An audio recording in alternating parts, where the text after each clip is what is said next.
Well, welcome everybody to Just Chilling. This is a podcast about what's new and how to enjoy it. And first, want to welcome my co-host Kaitlyn. How are you doing? I'm good. How are you? Very good, very good. Good to see you. And our Yeah. guest today is Alessia Daniele. How are you? Hey guys, I'm great. I'm glad that we're finally doing this. Yeah, this is fun. Now, I did hear one bark in the background already. Whose place is that from? It's mine. That's you. Oh, it's yours. Okay.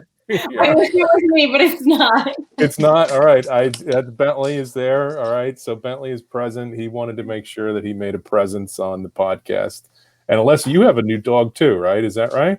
No, so actually we were babysitting my mom. Well, she was my dog when I was younger. And then, of course, I went away to school and never moved back home. So she became my mom's dog. And then right before we went into quarantine, I was like, let me bring her down, have her kind of spend a couple of days here. And I forgot what it was like to have a dog in an apartment where we don't have a backyard. And she was on a different schedule. So after 2 weeks, I called my mom and I was like, I'm going to bring Minnie back. And she was like, okay, you can't handle it. Yeah, just bring her back. I'm like, right. There you go. That's probably what would happen with me with a dog too. I've with so much time to think over the last couple of weeks, I've been like, well, let's think about a dog again. And then I'm like, I don't know about the dog. Yeah. So I said, as soon as we get a house, we'll get a dog. But I was in an apartment. It's too much. Yeah, it's hard. There's not any space to roam around or anything. Yeah. Right? Yeah, exactly. And she's older, so I had to walk her down. We live on the third floor and there's no elevator. So every time we go out, I had to carry her down our stairs. It was also earlier in the year. So March, it was temperamental weather, right? It was cold. So at midnight, it's raining. It's 30 degrees outside. Yep. I'm like, oh my God, what is happening? Yeah, the trials of you have to go out when they have to, not when you want to, which is a big challenge. You see, so I'm learning all these. The other thing is maybe I'm getting a good defense mechanism for when the challenge comes to have a dog. So I'll have a lot of good examples, but let's see. But and we're right in the middle of the COVID. I don't know whether I wouldn't say we're in the middle of it. I don't know whether we're in the middle of it, in the beginning of it, or the end. I don't know. I think we're getting used to it now at this point. I think, right?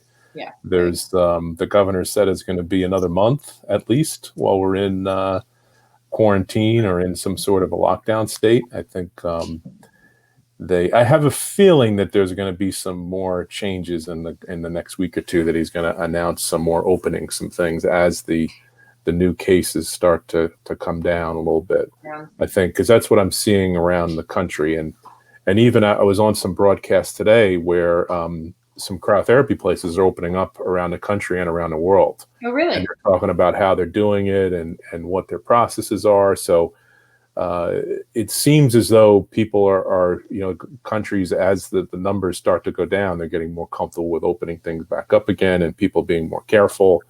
And just and the big thing is just washing your hands and staying away from people, and that's the strongest thing to keep it from transmitting from people to person. So, and then the medicine starting to come track too. There was that Gilead treatment was just approved today for phase 2. So they're gonna there's a lot of new drug treatments that are coming out that I think are gonna really change the whole curve also significantly, I think. So brighter days ahead. Yes, I think that's gonna be the medicine will get us out of this. I think the pharmaceutical industry once again will save our day. But so Alessia, you have a very exciting career that is in full swing during this, right? I think that's Kaitlyn, when we talk to people around I think several of our guests their careers are kind of on hold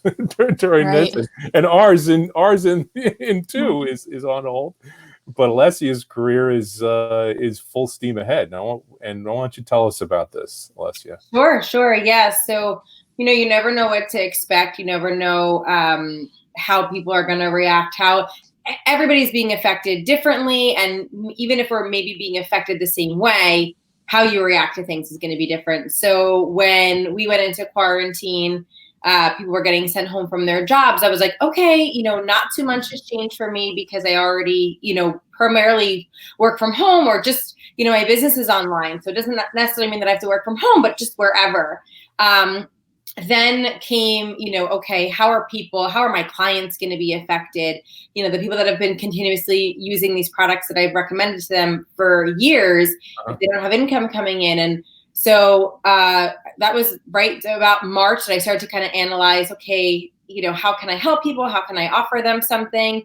And then Arbonne actually, not even because of the quarantine, but was doing a huge 40% off. So people were just thinking, okay, I can't go to the stores to get the things that I normally would. Let me stock up on some of these supplements and get a really great discount. So we saw a huge explosion actually with new clients and just reorders and people stocking up in April. And really that's kind of led into May.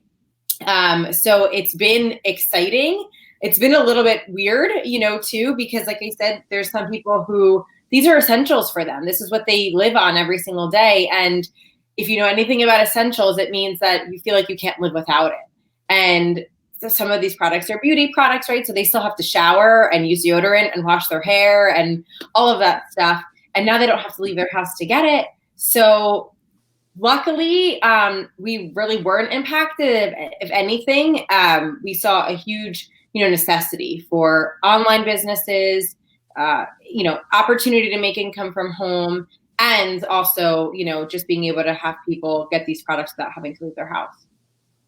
Yeah, I think so. I think it really hit all the key drivers in the marketplace right now all at once. And I think people using the product, one of the challenges with those products is just when you're busy running around or traveling or wanting to go out to dinner with people, is how do you keep track, or how do you stay on track with these programs?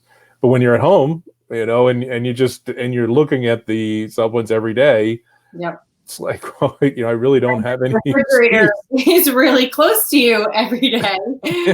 So yeah, it's a perfect storm for Arbonne. So that's great. That's a good time for that. Yeah, and the timing of things were very good. It's very good products, and healthy and food, good food and good and nutritious and everything. So it's kind of good. People can try things and balance it out. So I think it's a perfect timing. And now you do quite a bit of recruiting for people to be able to on your team. Have you been recruiting people too to add to your team during this time? Yeah, so not any differently than I normally would be. Again, I try to be really sensitive to what is going on at home with people. So, while it would make total sense to have an extra stream of income coming in, sometimes when people are faced with challenges or, just how this is affecting them, taking on something else may not always be the best thing. So I just was doing business as normally, talking to people like I normally would. And actually I had a lot more people coming to me and asking me, okay, how can I do something like this? Would this be a good time or a bad time? And I would say, it's a great time to do this, but you have to be ready to do it. So I didn't necessarily use it. I didn't necessarily use what was going on to recruit people because I didn't feel that was the right thing to do. I was just doing business as I normally would. And then of course the obvious of what was going on, people started to be a little bit more open to kind of hearing about it, getting educated on how they could earn income without having to leave their house. Yeah, I would think it's people that maybe had something in the back of their head over the course of a period of time. Right. And with everything that's going on, you start evaluating your different options, and maybe you listen to Gary Vaynerchuk and always have a side deal or something. Yeah. And I know that's how you got started in it, is making it a side deal and such. And this is, you're not, during this time you might be working, but you're not commuting. So you have that extra time. Right. You're like, well, what if I looked at something to do something like this to add to my income? And just like we talked earlier, the most successful companies now are the ones that are completely internet based and that are completely virtual. So it's a good fit for a lot of people if they're thinking about a side opportunity. Yeah, for sure. And I think too, like one thing that I would, in any, business books that I've read or, business mentors, they would always say, prepare for impact, and I'm like, what does that mean? Prepare for, and it's really not something that you can ever foresee. So even if, like you said, if it was in the back of somebody's mind originally, now they're seeing the value of having an internet-based business that's a side business that doesn't really interfere with what they do day to day. If they're, a parent or have a full-time job or have a business already that maybe they can't function with, it's made them realize, okay, even if immediately they don't get the result that they want, right? Because it is a business that you have to grow and build. Even when they go back to work, they can still have this and prepare for impact and just know what that kind of looks like now. Yeah, no, I agree. Now, this is you use the term, this is an official like network marketing company. Sure. Now there's, for some reason, the marketplace, there's, what is your definition of a network marketing company? Okay. So Paul, I love that you asked that. I try to prepare for calls. Yeah. So a network marketing company is really just, it's its own industry. And it really is just a different way of doing business. So for example, if there's a retail store out there, I'll use Sephora, as an example, or GNC, they are retail, their distribution is retail, meaning even if they have an online presence, their stores were open. That's how they started. So retail is where the products are manufactured, and then there's a sales force who sells it to the retailer, and then there's shipping, and there's wholesaling, and there's all of these in-betweens that kind of happen from the manufacturer that go all the way to whoever the distributor, the retailer is. And so what happens is every person that touches that, in that phase, the product gets marked up. So when the consumer goes to buy it, the consumer is really paying for all of that stuff that kind of happened in the middle. And then the biggest thing that consumers pay for, that would be us, is advertising. So think about, celebrity advertisements for all these supplements or skincare or whatever. It doesn't even need to be products like that, but just in general. So what network marketing does is it actually just cuts all of those middlemen out. And so they don't pay any advertising. So you would never see Arbonne on a billboard. There's no ads paid for them. It's kind of like what influencers do now on social media, but it's been around for hundreds of years. So with all of those middlemen cut out, we become the advertisement. So all the products that I use are from the company. So when somebody says, oh, how did you lose weight? Or, what did you use? I get to refer them back, and then we make commission from that. And then there's the structure of also building a team. So it's just a different way of products being distributed through consultants versus all of these other middlemen that then the product has to be marked up. And then so that's like the direct selling part. So like I could sell a product directly to somebody and then earn commission for making that recommendation, which is really just word of mouth.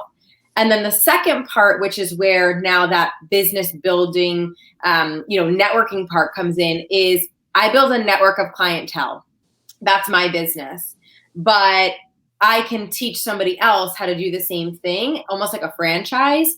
And so every person that I help basically get started with their franchise, we get paid something what we call an override for kind of that mentorship and helping them get started. Yeah. So I think that it's to me, the way that I look at it is it's a different business model. And it's not any different than running a business. And when I was, I've worked for large companies, and there's a similar structure. You have salespeople, you have applications people, you have managers, you have general managers, and they all get paid commissions on what people sell. Right. It's the same thing. And I think that people probably don't realize that that's how big companies work. It's the same as the way Arbonne works. Right. It's just like you said, is that marketing costs are directed towards individuals rather than towards, let's say, sports advertising, like GE maybe take the logo out on the Celtics or something. So it's the money is applied in a different way.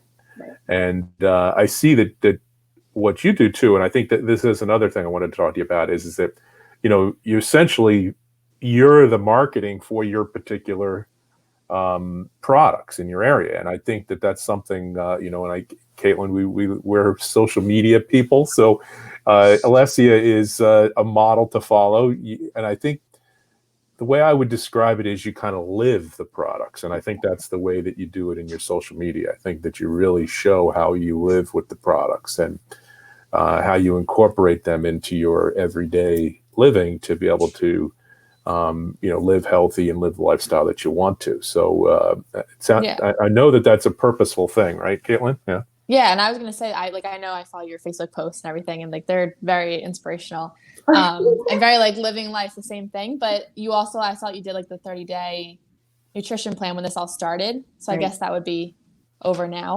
Yeah. But like seeing you go through it kind of thing, and everyone else kind of going through it with you, that probably helped like get people on and buy the products and everything else, especially like what you're saying earlier about like Corona and it being like you are home and you can't get that much stuff from the store. Exactly. So. Just helping people. And Paul, kind of going back to what you said too, that's really what it's about is instead of you seeing, Halle Berry wearing Revlon lipstick or Tom Brady using some supplement, which they probably aren't really using that, people are more inclined to trust their networks versus a paid advertisement. So if somebody said to me like, hey, I need a plumber, I'm going to recommend them to somebody that I've probably used before. And chances are they're going to use that person over someone that they saw, I would say in the yellow pages, but those don't really exist, something that they just Googled or right. And so everything really has become word of mouth, and word of mouth is the best way to build a business because it's so genuine. It's so authentic.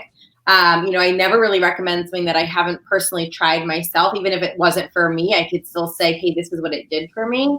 And what's really nice about, and you can kind of compare it to so many different things. So network marketing is its own profession. Like by profession, I'm a network marketer. So I could really do it with any brand. I just chose Arbonne because it aligned with so much of like what I had already believed in with health and wellness.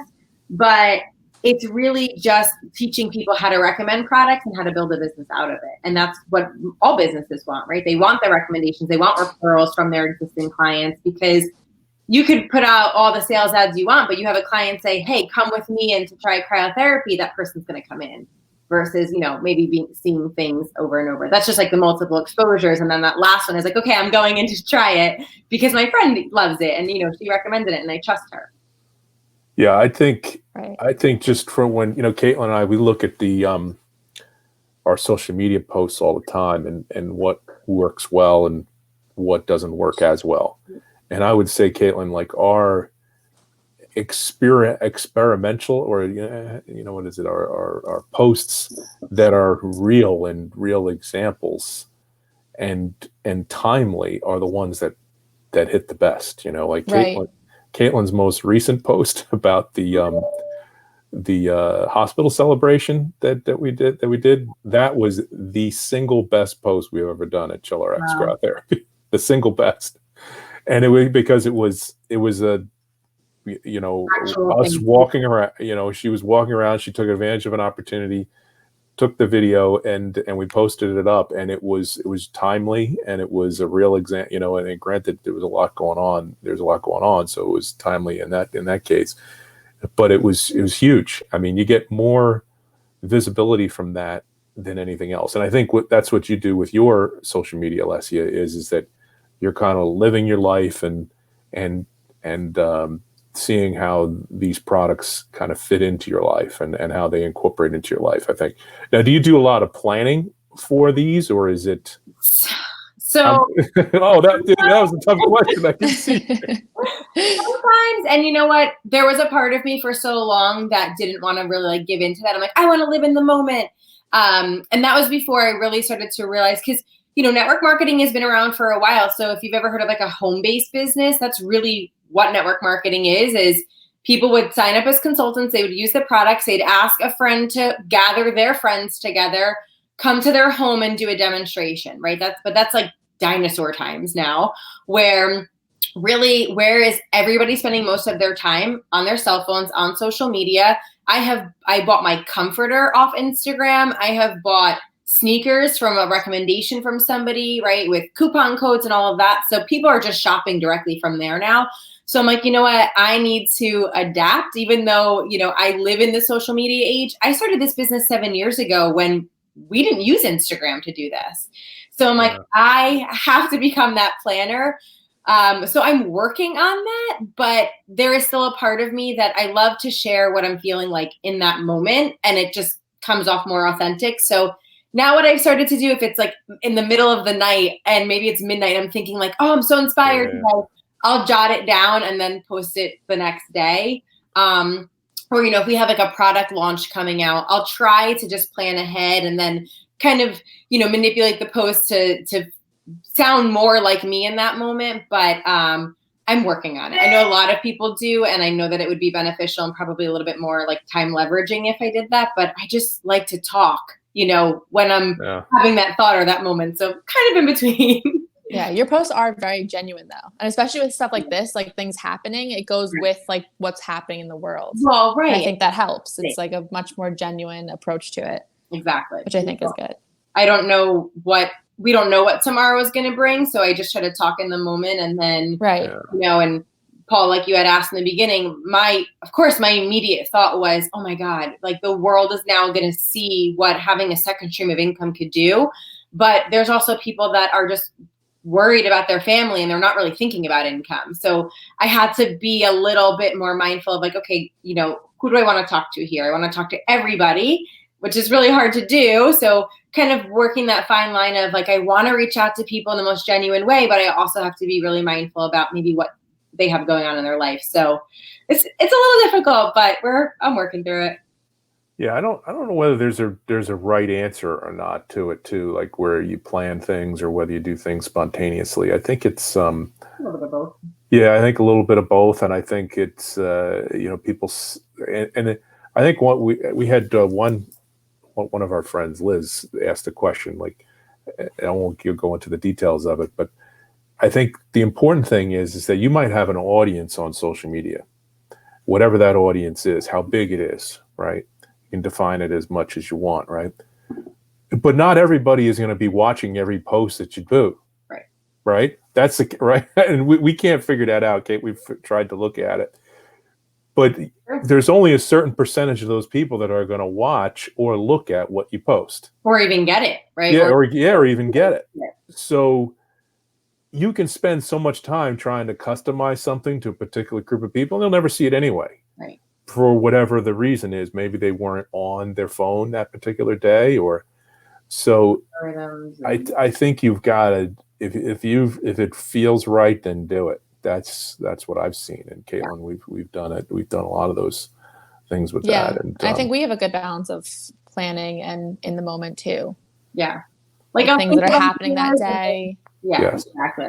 And you need that spot, like that spontaneity, right? Like that's what, like you guys said when you were doing the like what was going on in Red Bank. People want to see that sense of community. They want to see that you have a sense of community. It makes them feel closer. Maybe they don't live near the hospital. They can't see what's going on. Now they're seeing it through your eyes. So yeah, I agree. I think that's you have to be ready. Ready to take advantage of whatever comes up, but then plan as much as you can so that there's some sort of sequence and things, because I have more of a technical background, so I'm always looking for a sequence, but that's me. But our audience, sometimes that doesn't matter to them at all, so it doesn't. That makes sense. Yeah, so that's that's good. So you do a great job with that. I think, and I think that's I think we all, well, I mean, what Kaitlyn and I, we try to learn from people too. We look at other people's social media and, what are they doing successfully and such like that. How can we continue to evolve with ours to make it grow? Like this podcast was a stolen idea from our good friend Evan Balmer. So this was, I think I had no idea how this was going to come together, but it's turned out to be very, very good in a lot of ways. So now you're also involved in a lot of other charitable events, and one of them is this most recent thing, the Local Solution. Is that what you call it? Local Fix. The Local Fix. I'm sorry. The Local Fix. There's a lot going on. Now what is that? That's a charitable group also, right? Yeah. So last year, so you guys know Sasha and Will, who are part of our networking group as well. So last year they had put together a huge event called Rocktober Feast, and really was just the two of them spearheading that. And they wanted to create basically a party where the proceeds could be donated to a local charity. And so I believe the local charity was A Need We Feed. And kind of just an idea that popped out of creating that event was, well, what if we created a nonprofit? And this was coming from them, not from me, but what if we created a nonprofit that was some sort of foundation or nonprofit that was involved in event planning to either contribute to nonprofits or raise money for nonprofits or be a nonprofit themselves. So they had reached out to a couple of people that they knew who were good at networking, or just, people to be on a board. And so I had volunteered. I'm like, I would love to hear more about this. I wanted to get involved in something, but I didn't find something that was like close to me. And I love local communities. Like, I live in Red Bank. I live in downtown Red Bank. And it breaks my heart when I see stores close. Like, this is where I live. And especially because when I invite my family and friends to come down, I'm like, I want them to enjoy themselves and have all these places to go to. But I feel for these people that, invest in these restaurants or these spaces, and the turnaround sometimes is so short. I'm like, I feel like they didn't give it enough time. So before all of COVID-19 happened, we had gotten together a few times to talk about, how we wanted to do this. What would this event planning group look like? Would we be a foundation? Would it be a nonprofit? Just learning about nonprofits in general. There's so much that goes into them. The difference between a foundation nonprofit. So completely volunteer work, decided to be on the board. We actually were called the Undecided Foundation for so long because we couldn't even think of a name. And we just called it that for so long. And I think it's amazing, right? Because again, some people are feeling the effects of this differently, but I watch a lot of the History Channel. I'm a super history nerd. And something that we had watched was The Men Who Built America, and all of these companies, all these industries, from Mars Candy, Hershey's, right, GE, like all of these companies came out of recessions and depressions. And so we couldn't figure out what we wanted to do. And I'm like, well, let's not just start something just to start it, right? There's no mission behind that. COVID-19 happens.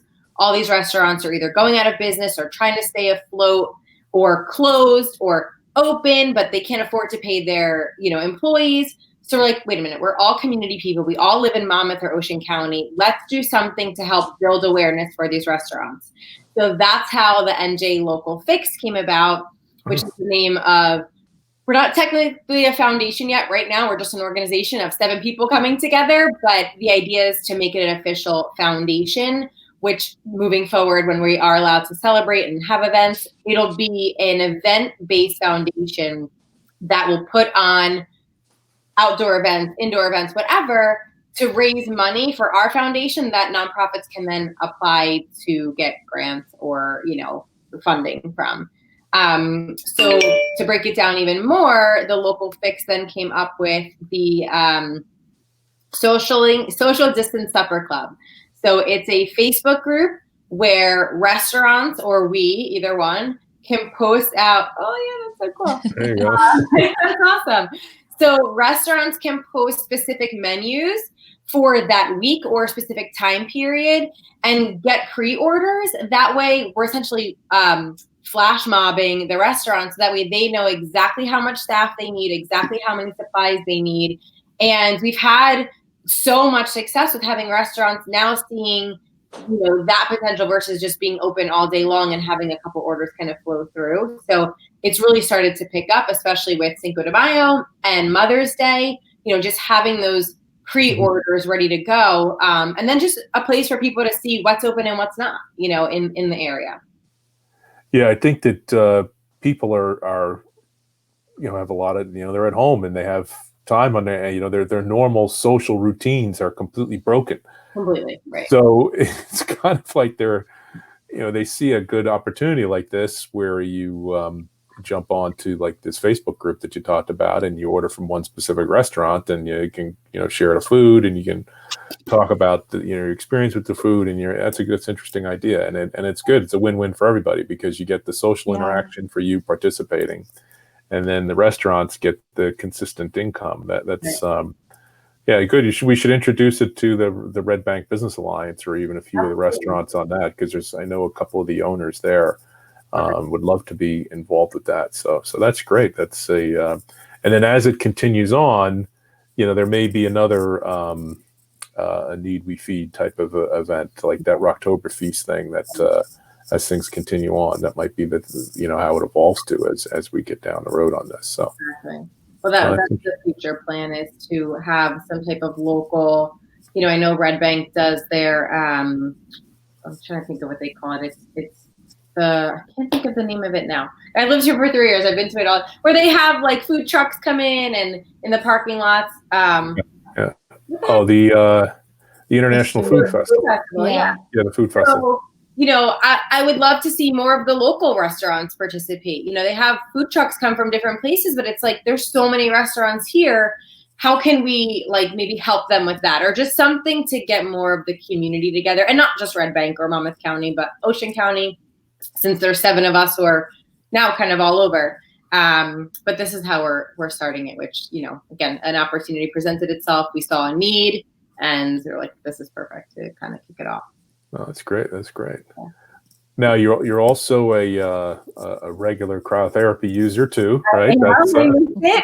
So much. Me too. Yeah, we've kept. That's what I do have a lot of our clients calling and texting. It's like, when are you guys gonna open? And I wish I had a definitive answer for them. We're talking about it, but I don't have a definitive answer as to when we can open yet. I think I think at some point I'm just going to have to, go ahead and do it. And if something happens, see what happens. As far as, I don't know whether they would fine us or not, but, something, if there's a fine for opening too early, then we just have to deal with it. But at some point, because there's no specific way, like, this is the process that you open and this is the person that gives you approval. There's no one going to do that. Right. It's all just the question of what you want to push forward to do. So hopefully over the next couple of weeks, we can get started with it. But I'm excited to try that pod, because it's just really futuristic, and I'm all about it. It is going to be, I think, I personally haven't used it yet myself. It's installed, but it's going to be, the temperatures go from like 100 degrees all the way up to like 190 degrees Fahrenheit inside this inside this pod for 30 minutes. So you're going to be roasting in this thing. Crazy. And I'm ready. I like the heat. I would lay outside all day. I take like scorching hot showers. So do you do well in the sauna? Yes. So, but like the infrared sauna over like a sauna that I used to go to at my gym. I prefer the infrared over. Yeah. Yeah, me too. Yeah. And then this pod too also has a vibration in it also. So you're going to be sitting in there like for 30 minutes with this vibration. It's going to be, we all have to try it before we open up. So that'll be part of the process too. That'll be like, everybody can just kind of go in on their own and try it. And then so everybody can have an experience with it, so we can tell our clients about it. But the chill pod will be a big success, I think. A good way to literally burn off the extra calories. So would you recommend then doing the pod and then still chilling after? Yeah, that's what people have been doing. I think what Julie said too is that people will do like a chill pod for literally 3 days a week for like 4 weeks in a row. And then there you see Ming is taking care of us here again. Do it three times a week for 4 weeks and do kind of like a session, and then go back to a cryotherapy routine or something like that. So they have like okay, I want to lose 5 pounds or 10 pounds in a month. So they'll do the chill pod and just crank through those sessions and then maybe do cryotherapy afterwards or something like that. So there's all different kind of combinations that people do with this. So we'll see how it works. But it is, again, the same thing. You do the hot first, then the cold second. So more intense fire and ice. Yeah, Wait, exactly.